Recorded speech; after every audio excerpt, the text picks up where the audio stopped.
Dear students, myself Meenakshi Mrinal Kumar, Department of Political Science, Boys Section, Marwari college Ranchi. बच्चों, पिछली class में हम लोग भारतीय राजनीति की नई प्रवृत्तियों के तहत देख रहे थे कि हमारी भारतीय राजनीति के अंतर्गत किन प्रावधानों के तहत हमारे देश में गठबंधन की सरकार चल रही थी।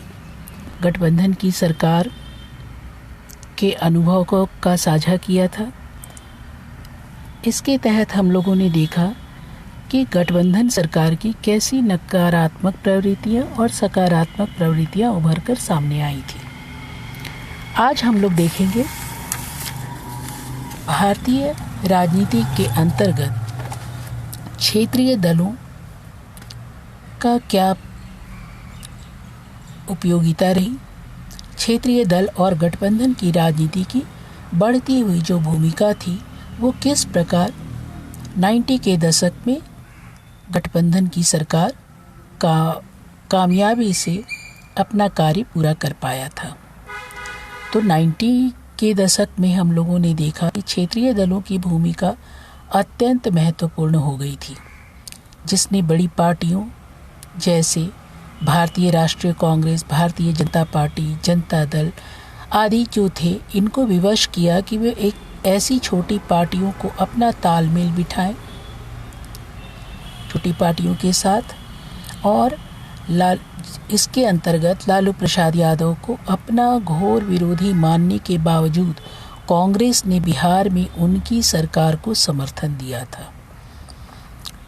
साथ ही 2004 में बनी संयुक्त प्रगतिवादी गठबंधन यानी यूपीए की सरकार जो थी, इसके अंतर्गत लालू के राष्ट्रीय जनता दल को शामिल किया गया था।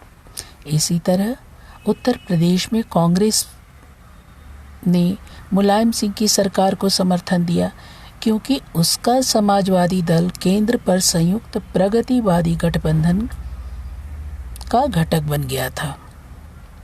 तो 90 के से पूर्व कई राज्यों में क्षेत्रीय दलों को सत्ता मिल चुकी थी।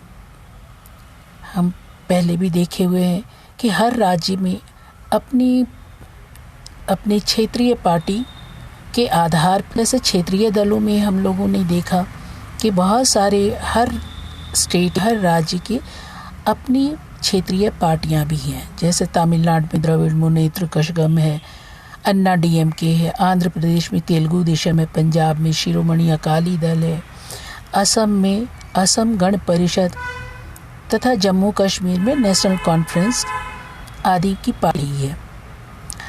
ये सब क्षेत्रीय पार्टियां रही। लेकिन इसमें हम देखते हैं कि 1996 में केंद्रीय स्तर पर भी उन्हें सत्ता में भागीदारी मिल गई। पिछले दिनों हम लोगों ने देखा कि 90 के ही दशक के बाद 1996 के अंतर्गत देवेगौड़ा, गुजराल, वाजपेयी व मनमोहन सिंह के मंत्रिमंडल में इन छोटे छोटे जो राष्ट्रीय क्षेत्रीय दल थे, इनको भी स्थान मिला। और अभी तक केंद्रीय स्तर पर सत्ता जो कि का मुंह नहीं देखा था इन छोटे पार्टियों ने या क्षेत्रीय पार्टियों ने, लेकिन अब सभी पार्टियों की सहमति से साझा करके न्यूनतम कार्यक्रम भी बना लिए गए थे, जिसमें सरकार ने इसे भी लागू किया और कभी इसमें कोई भी गड़बड़ नहीं हुई। तो किसी तरह से हम ये कह सकते हैं कि क्षेत्रीय पार्टी जो है गठबंधन से अलग होने की भी अपनी बात को रख सकता है, यानी उसके भी अपने वजूद हो चुके थे। तो अन्ना डीएमके की जयललिता की ऐसी कार्यवाही के कारण 1998 में वाजपेयी सरकार गिरी थी। यानी अपनी क्षेत्रीय पार्टी जो है अपना वजूद दिखा सकता है, इसे भी इतना वजूद मिल चुका था, इतना उसको हमारी राजनीति के अंतर्गत इसकी प्रमुख भूमिका रही। तो इस कारण से हम लोगों ने ये भी देखा था कि किस तरह से जयललिता ने अन्ना डीएमके की कार्यवाही के कारण जो 90 में वाजपेयी सरकार गिरी थी, उनके समर्थन अपनी सरकार को नहीं देने के कारण वाजपेयी सरकार गिर गई थी। तो इस तरह से हम देखते हैं कि गठबंधन सरकारों का युग जो आ गया था, जिसमें क्षेत्रीय दल के महत्व काफ़ी बढ़ गए थे। और ऐसी घटना होना भी स्वाभाविक था कि हर क्षेत्रीय दल अपनी प्रभुता, अपनी वजूद को दिखा सकता है। तो इसमें बहुत सारे ऐसे कारण थे क्षेत्रीय दलों के जिसमें हम पॉइंट वाइज करके भी देख सकते हैं। जैसे कोई ऐसी पार्टी जो सारे देश पर अपना प्रभावपूर्ण प्रभुत्व स्थापित कर सके, जैसा कभी कांग्रेस ने और कुछ समय के लिए जनता पार्टी ने किया था। दूसरे पॉइंट में हम लोग देख सकते हैं कि राष्ट्रीय छवि वाले जो नेतागण थे, उनका अभाव था। तो इस अभाव के कारण स्थानीय स्तर पर जो चालाक या मंत्रीगण थे इस तरह के, वो अपने संप्रदायवाद, जातिवाद और जनजातिवाद तथा नस्लवाद, क्षेत्रवाद जैसे तत्वों का शोषण करके अपना प्रभाव बनाए हुए थे। तीसरी बात में हम लोग देखते हैं कि जनसाधारण जो अशिक्षित थी, अज्ञानी, रूढ़िवादी व पिछड़े वर्ग के लोग जो राष्ट्रीय महत्व के मुद्दे को समझ नहीं सकते थे, वे राष्ट्रीय व क्षेत्रीय तथा स्थानीय महत्व के मुद्दों के बीच में अंतर नहीं कर पाए। फिर हम देखते हैं यहाँ पर चौथा पॉइंट, अगर हम देखें इसके अंतर्गत, तो देश में चुनाव संबंधी ऐसे कानून नहीं थे जो किसी न्यूनतम सीमा से नीचे मत पाने वाले दलों के प्रतिनिधित्व को अमान्य ठहराए। तो इस तरह से हम लोग ये भी देख पाए कि क्षेत्रीय दल जो थे, ये अपनी वजूद के लिए ऐसी घटनाओं को अंजाम दे रहे थे। फिर फिफ्थ पॉइंट में हम लोग देखेंगे कि सभी दलों ने विचारधारा को त्याग कर, निपट कर, अवसरवादी राजनीति का सहारा लेकर ऐसी अवांछनीय स्थिति को पैदा किया था। यानी जो ज़रूरत नहीं भी है, तो वो राष्ट्रीय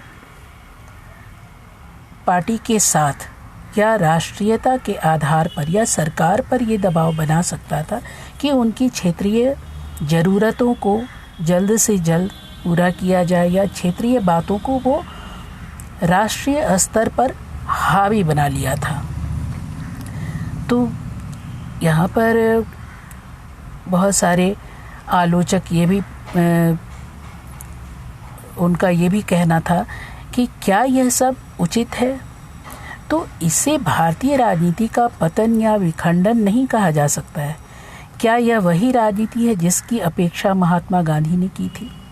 क्या इसे विनोबा भावे को लोक नीति का रूप कहा जा सकता है? तो ये सभी प्रश्न जो थे, इसके जवाब में हम ये कह सकते हैं कि अब हमारे सामने एक विकल्पहीन स्थिति उस समय आ गई थी, जिसका निकट भविष्य में उपचार समझ में नहीं आ रहा था। तो इस तरह बुद्धिजीवी लोग जो विधिविद कोई सुझाव देते या उन्हें सत्ताधारी लोग लागू नहीं करना चाहते थे। तो इस तरह से इस देश में प्रशासन की ही नहीं बल्कि प्रशासनीयता की समस्या भी पैदा हो गई थी। और सबसे अच्छी बात ये रही कि गठबंधन सरकार के होते हुए केंद्र पर ऐसे लोगों के हाथों में नेतृत्व था जो ऐसे मामलों को समझते थे। वैश्वीकरण, उदारीकरण व ऐसी धाराओं को समझते हुए प्रशासन को यथासंभव उपयुक्त तरीके से चला पाया था।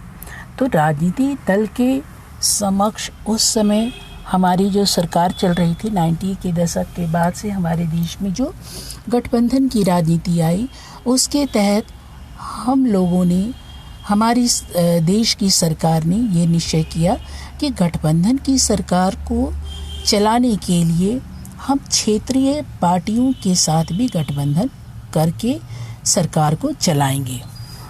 तो ये सभी बातें थी। क्षेत्रीय दलों ने अपना प्रभुत्व, अपना वजूद बनाया और इस वजूद के उपरांत हम लोगों ने देखा कि गठबंधन की सरकार किस तरह से चल पाया था। उस समय गठबंधन की सरकार को हम लोगों ने देखा था कि क्षेत्रीय पार्टी के साथ मिलकर जो बनाया, उसमें हम ये देखते हैं कि भारतीय राजनीति में मुख्य रूप से 2 गठबंधन सक्रिय थे।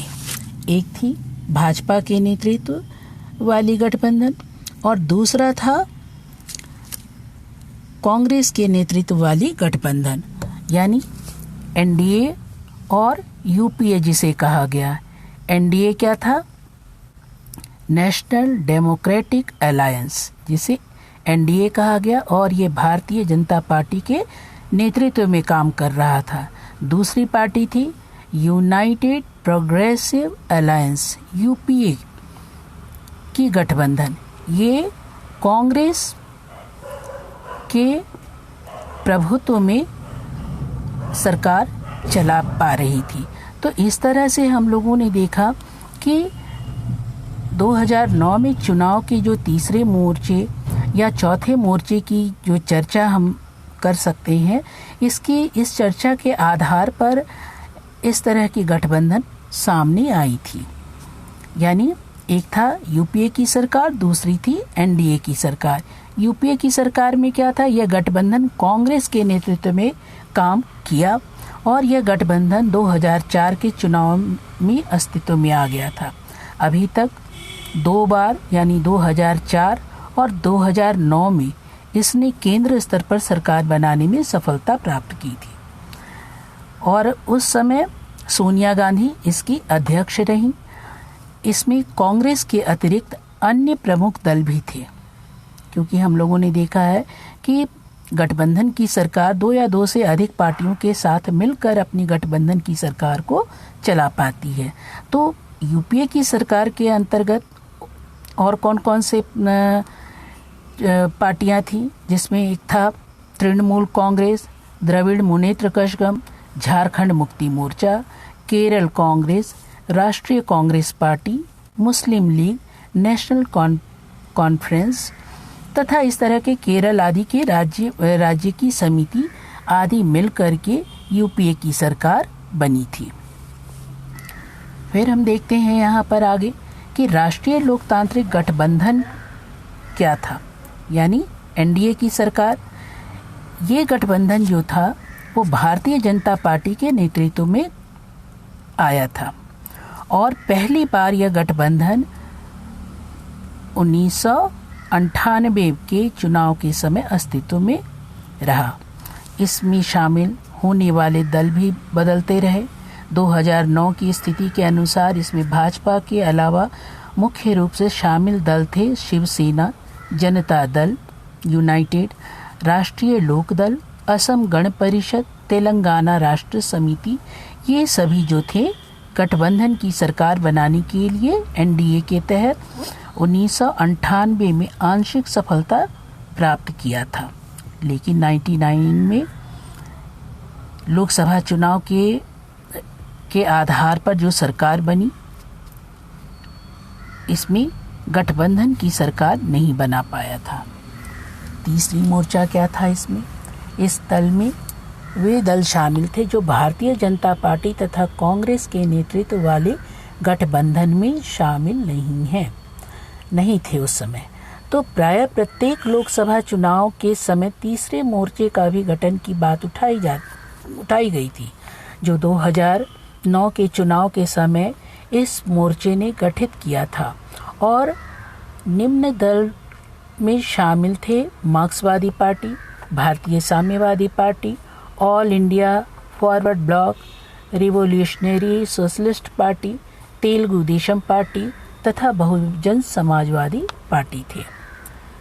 फिर फोर्थ फ्रंट में हम लोग देखते हैं यहाँ पर कि 2009 के चुनाव के समय पहली बार अन्य गठबंधन भी अस्तित्व में आ गया था, जिसे चौथे मोर्चे का नाम दिया गया था। इसमें 3 दल शामिल थे, राष्ट्रीय जनता दल, लोक जनहित पार्टी तथा समाजवादी पार्टी।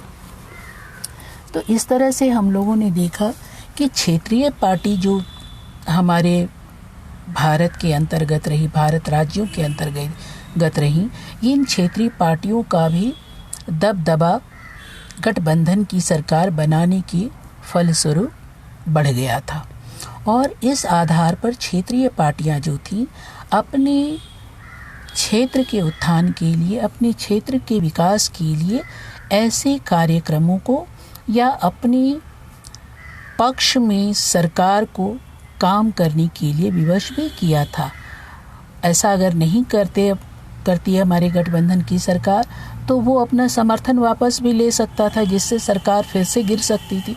तो इस आधार पर गठबंधन की सरकार जो होती है उसमें सभी को साथ में लेकर चलना पड़ता है। और इस बीच हम लोगों ने देखा जिसमें क्षेत्रीय पार्टियां अपनी वजूद को बढ़ाने के लिए, अपनी प्रेजेंटेशन को सामने रखने के लिए हमारी जो उस समय की सरकार थी उस पर अपना दबाव बढ़ा दिया था। तो बच्चों, आज हम लोग यहाँ तक देखें। नेक्स्ट क्लास में फिर आगे इसी चैप्टर से हम लोग चर्चा करेंगे। Thank you.